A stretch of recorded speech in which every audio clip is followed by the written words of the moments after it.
अस्सलाम वालेकुम। आप सब कैसे हैं? हम अच्छे हैं, अल्लाह से दुआ कर रहे हैं आप सब अपने अपने फैमिली परिवार अपने बच्चों के साथ अपने अपने घरों में खुश रहे।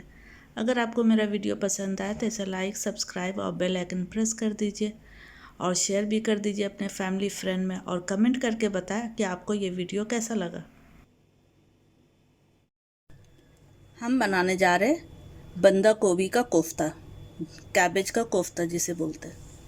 तो इसके लिए हमने एक छोटा कैबेज ग्रेट कर लिए हैं। आप चाहे तो चॉपर में भी इसको चॉप कर सकती हैं। ठीक है, अगर इसमें एक्स्ट्रा पानी है, ज़्यादा पानी अगर आपको लगे तो आप उसको स्क्वीज़ करके निकाल भी सकती हैं। ठीक है, और इसे तभी ग्रेट करें जब आपको कोफ्ता तैयार करना हो, नहीं तो पहले से ग्रेट करके रखने से क्या होता है कि इसमें और ज़्यादा पानी छोड़ने लगता है। तो जब बनाना है तभी आप ग्रेट करें, और अगर लगे कि एक्स्ट्रा ज़्यादा पानी है तो इसको स्क्वीज़ कर ले, या कपड़े में मलमल का कपड़े में रख के स्क्वीज़ कर सकते हैं। तो इसमें हम ऐड करेंगे ये ग्रीन चिली चॉप किया हुआ है,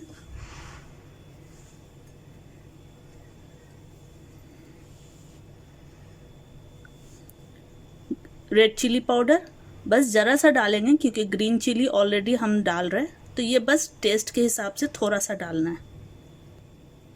जीरा पाउडर, धनिया पाउडर, सॉल्ट आप टेस्ट के हिसाब से ऐड कर लीजिए।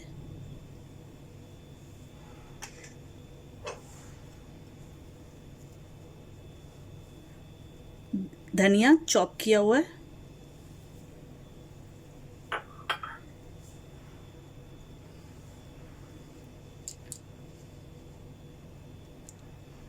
बेसन,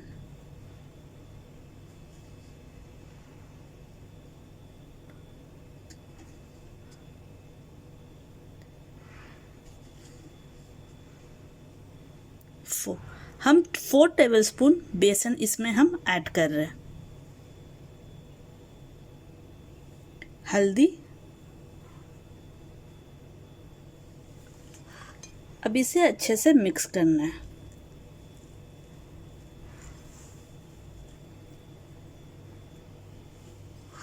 ये देखिए ये रेडी मिक्स हो गया अच्छे से।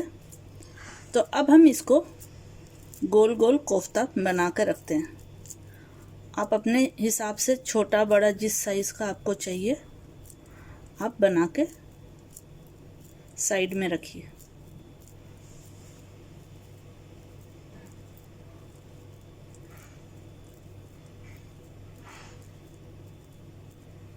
इस तरह से बना बना के रखना है।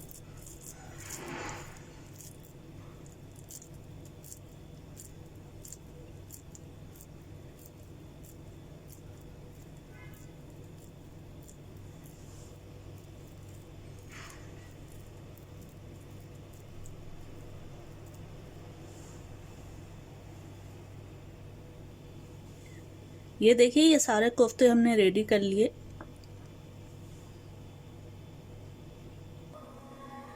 एक कढ़ाई में हमने ऑयल गरम कर लिया है। अब एक एक कोफ्ते को लेके इसमें डिप करते जाएंगे।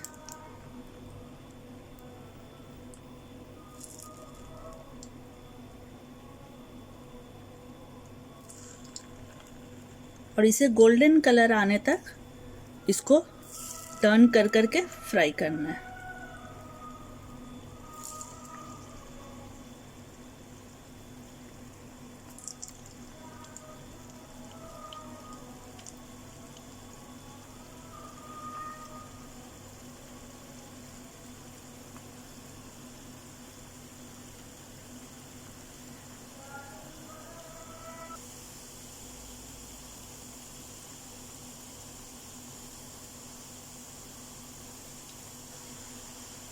ये देखें ये चारों तरफ से ये गोल्डन कलर आ गया है।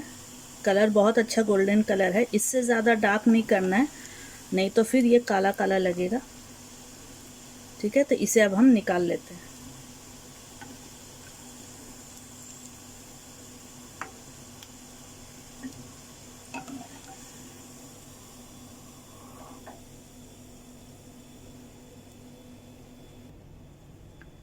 अब हम इसकी मसाले की तैयारी कर लें। तो इसके लिए हमने 2 टमाटर लिए हैं, ठीक है। तो इसे चॉप कर लेंगे,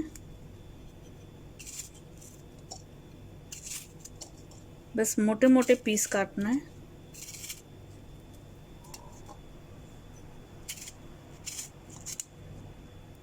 अगर आपका क्वांटिटी ज़्यादा है कोफ्ते का तो टमाटर का भी क्वांटिटी आप बढ़ा सकते हैं, ठीक है। आप अपने हिसाब से टमाटर ले लीजिए। एक छोटा ग्रीन चिली है और एक बड़ा ग्रीन चिली। तो चिली भी आप अपने टेस्ट के हिसाब से, अगर आपको तीखा खाना है तो ज़्यादा ले लीजिए, अगर कम खाना है तीखा तो मैंने 1.5 ग्रीन चिली लिया है, एक बड़ा और एक छोटा का हाफ। तो इसे अब हम ग्राइंड कर लेंगे। सेम कढ़ाई में इसमें जो एक्स्ट्रा ऑयल था वो हमने निकाल लिया है, ठीक है। और इसमें सिर्फ 2 टेबलस्पून ऑयल हमने रहने दिया। तो अब इसी तेल में हम ऐड करेंगे हींग,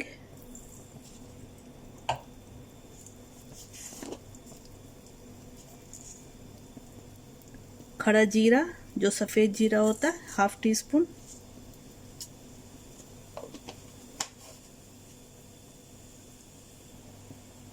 अब इसमें जाएगा एक छोटा साइज का ओनियन चॉप किया हुआ।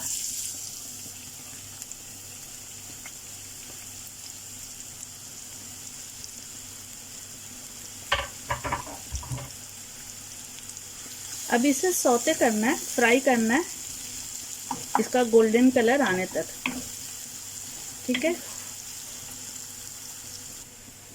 ये देखिए ओनियन हमारा लाइट पिंक कलर हो चुका है। तो अब इसमें हम ये टमाटर डाल देंगे जो ग्राइंड किए थे हमने।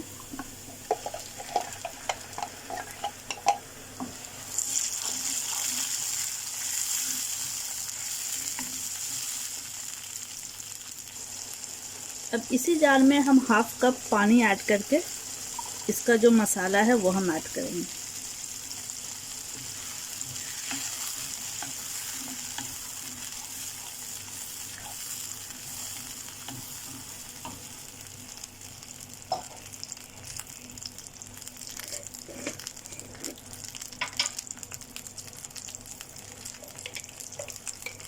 अब इसमें डालेंगे जिंजर गार्लिक पेस्ट, धनिया 1 टीस्पून, हल्दी 1/2 टीस्पून, चिली पाउडर 1 टीस्पून, या आप अपने टेस्ट के हिसाब से ऐड कर लीजिए, black pepper powder 1/2 teaspoon, salt 1 teaspoon. अब इसे हमें फ्राई करना है अच्छे से कि मसाले का स्मेल ख़त्म हो जाए।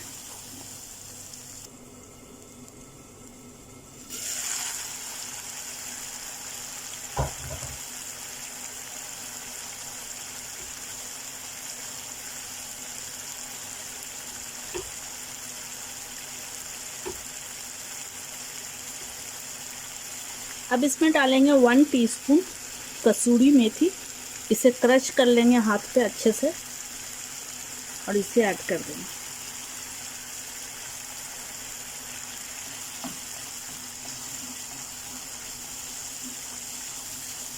देखिए मसाले का जो पानी हमने ऐड किया था वो ड्राई हो गया। अब किनारे किनारे पे देखिए तेल नज़र आ रहा है, तो इसका मतलब मसाला हमारा भून चुका है। तो अब इसमें हम डालेंगे 2 टेबलस्पून बेसन, मसाले को गाढ़ा करने के लिए। इसके जगह आप काजू भी ऐड कर सकते हैं, ठीक है। हम बेसन ऐड कर रहे हैं।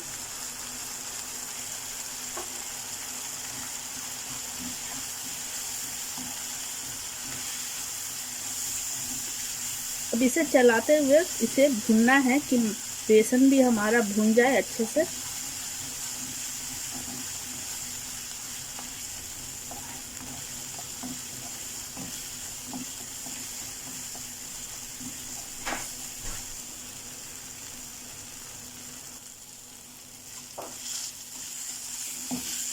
ये देखिए ये बेसन का भुनाई हो रहा, बेसन को अच्छे से भुनना है इस तरह से।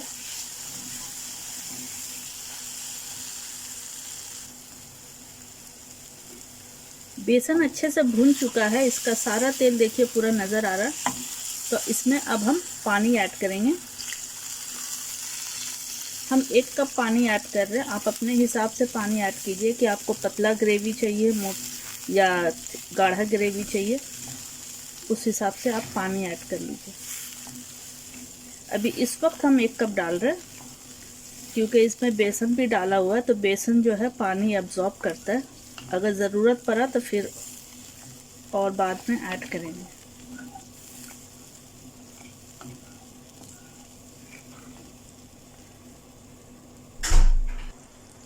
अब इसे कवर करके ग्रेवी को पकाना है।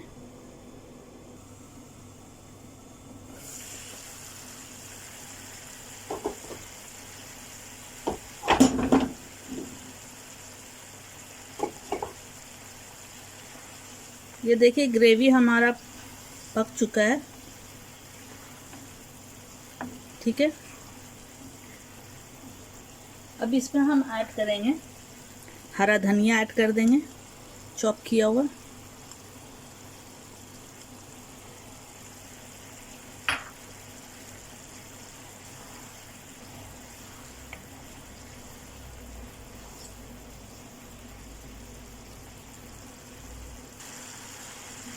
देखिए ग्रेवी हमारा बहुत अच्छे से कुक हो गया, इसमें बेसन भी अच्छे से पक गया। तो अब हम फ्लेम ऑफ कर देंगे और एक एक कोफ्ता को इसमें हम डिप कर देंगे। और ये कोफ्ता आप सर्विंग के टाइम ही डिप करें, नहीं तो ये क्या होता है कि ये टूट जाता है।